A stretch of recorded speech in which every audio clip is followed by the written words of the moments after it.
Au nom du Père et du Fils et du Saint-Esprit. Amen. Esprit Saint de Dieu, repose en nous et consacre-nous à ta parole. Évangile de Jésus-Christ selon Saint Luc. En ce temps-là, Jésus rassemblait les 12. Il leur donna pouvoir et l'autorité sur tous les démons, et de même, pour faire des guérisons, il leur envoya proclamer le royaume de Dieu et guérir les malades. Il leur dit: ne prenez rien pour la route, ni bâton, ni sac, ni pain, ni argent. N'ayez pas une tunique de recharge. Quand vous serez reçus dans une maison, restez-y, c'est de là que vous repartirez.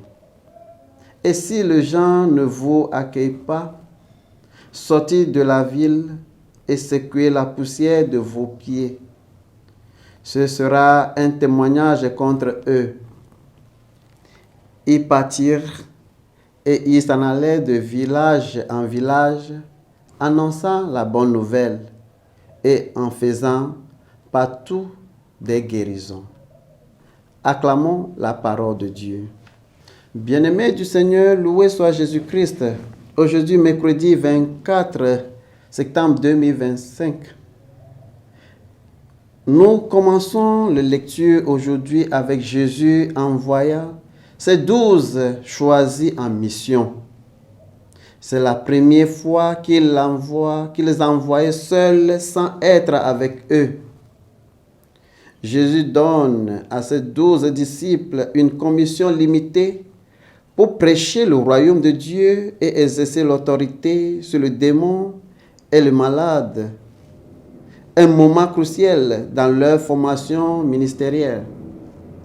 Cet acte les habilitait à agir en son nom.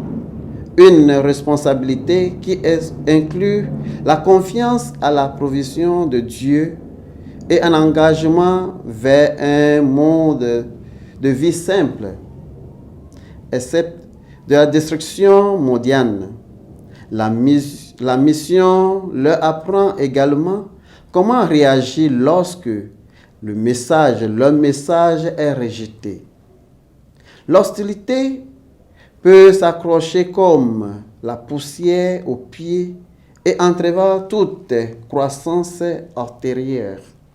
La prière nous invite à lâcher prise de l'hostilité. La prière quotidienne calme l'âme, donne joie et paix. Elle donne une nouvelle perspective sur le souci et les angoisses. C'est notre moment de détente dans le mystère d'être aimé par Dieu. Il y a toujours un avenir d'espoir et de liberté quand nous prions.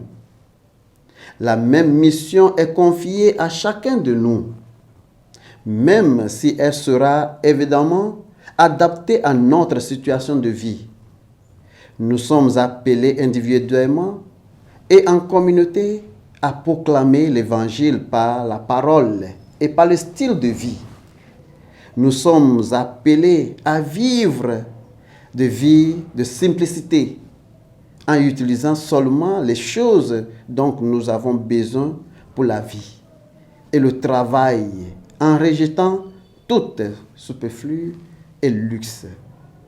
Au nom du Père et du Fils et du Saint-Esprit. Amen.